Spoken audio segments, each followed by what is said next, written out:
My name is Simon Jorden. I am the founding director of Design and Architecture Practice Jump Studios, and I am here talking at the AEC World Expo and Conference online.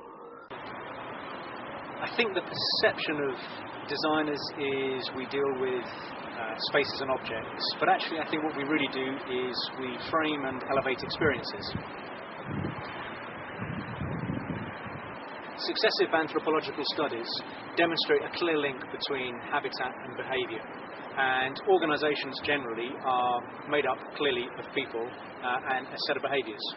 We, I guess, think that or understand that architecture has a huge role to play in helping define those behaviours. We tend to work with a lot of charismatic brands, companies with very strong identities, and again, we think that has an important part to play in defining the workspace environment. Our clients include Nike, Red Bull, the advertising agency Jorden & Kennedy, communications company Engine.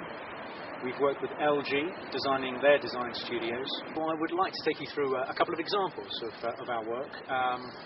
The first one, I think Red Bull, is a very interesting example, and the second one is Engine, a communications company based in the West End, both with similar issues to resolve. And I would like just to kind of take you through each project and just demonstrate how design has helped kind of shape the workspace environment for those companies.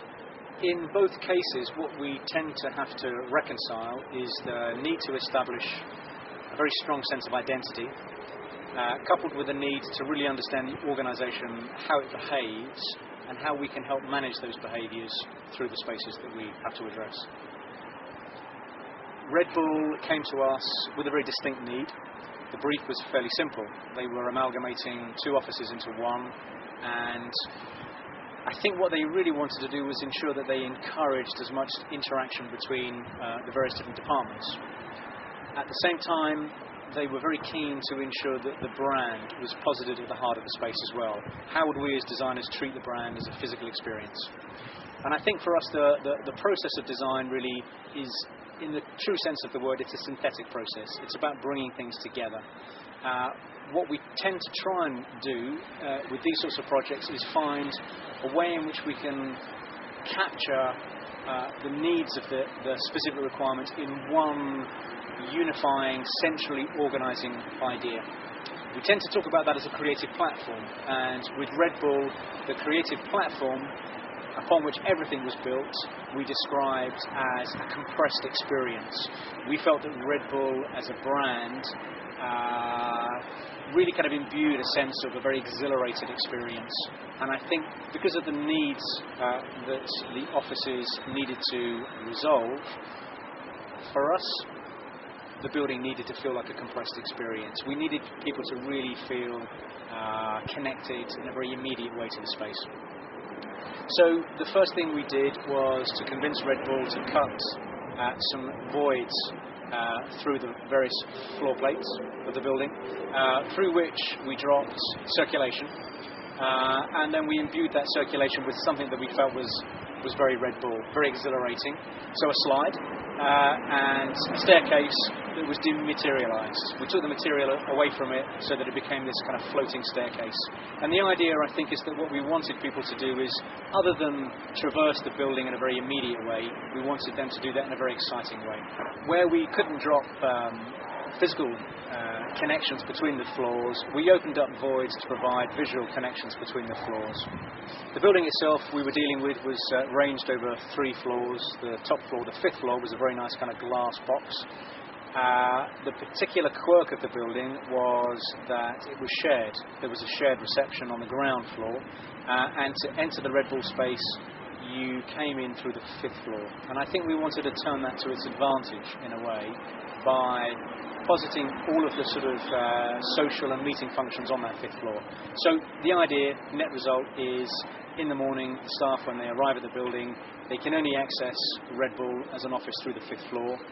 We put the staff canteen on the 5th floor, so right from the get-go everybody was interacting over tea and toast. They would then descend through the building, and over the course of the day they would have to rise back up again to the 5th floor to either meet a guest or to conduct a meeting. And in a sense, what that did was it allowed a very kind of kinetic, a very kind of dynamic sense of occupancy. There was a lot of movement through the space. So dealing with identity, I think for us really, again, what we wanted to do was find something within Red Bull. And they talked about Red Bull as being a premium brand, but at the same time very grounded. So effectively what we were really inspired by, I guess, were the adrenaline sports and a lot of the technology and the material technology around those sports. For example, the composite materials that you might find in a Formula One car, some of the kind of exotic materials you find in skateboards, in stunt aeroplanes, and if we could find a way in which we could bring some of that kind of materiality, we felt that was kind of very Red Bull. I think also form. Through the building, we connected many of the various different programs with a composite carbon fibre-esque element that snakes from the exterior of the building, wraps the boardroom, drops through the voids to carry the staircase. And that in itself, formally, was a way in which we wanted to describe some of the movement of the adrenaline sports that Red Bull are obviously clearly famous for around the world. So now I would like to talk to you about our work for the Engine Group. The Engine Group are a communications company. They are made up of 12 separate organisations that form the Engine Group, and they represent a whole range of service companies in the communication industry. When Engine approached us, there was an inherent dichotomy in the way the organisation was structured, in the sense that what they wanted to do was communicate a holistic message about the group. At the same time, each individual company needed to express itself as a singular entity within the space. The project with establishing a very simple set of principles that would drive the design. We wanted to find spaces that the various different companies could interact within. We wanted to find spaces that could be personalised for each and every individual company. And we wanted to find ways in which we could create a very strong sense of identity for the Engine Group at the same time. So the space that we were dealing with, the building itself, consisted of 5 consecutive floors, around about 50,000 square feet. And I think what we wanted to do was create vertical connectivity through the space, and in a sense create a spine that would carry all of the spaces for interaction.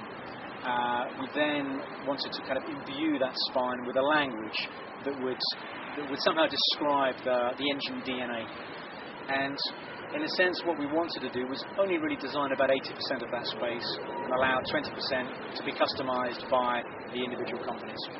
I think one of the benefits that Engine's clients find by working through the group is the fact that they offer up such a diverse range of integrated services. And I think for us there was something really compelling about finding opportunities for those companies to come together internally to share learning.